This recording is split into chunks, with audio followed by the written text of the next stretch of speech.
In this video, I will show you how you can set up rules in Cursor AI. First of all, we want to head to the Settings tab right here, and we want to head down to Rules and Memories. First of all, we can see that memories are enabled, and if you do not have this enabled, you can enable this.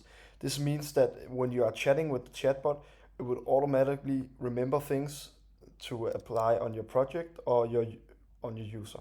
So as you can see, when we go down here, we have two different rules. We have the user rules and we have the project rules.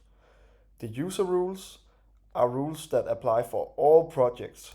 So this means if I only want my chatbot to code in, let's say, Python, I will click on this one and I only program in Python.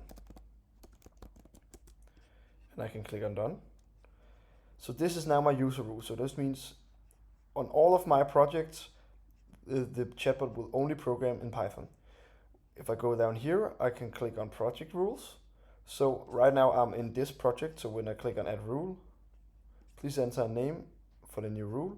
I'll call this UI rule.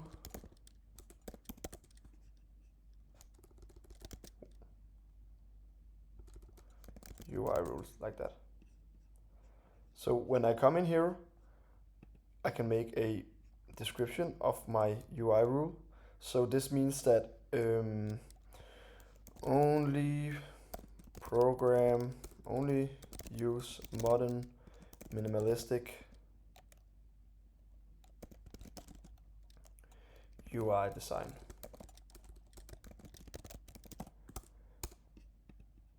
Always apply true. And when I have done this, I have now set up a rule for this specific project. Thank you for watching.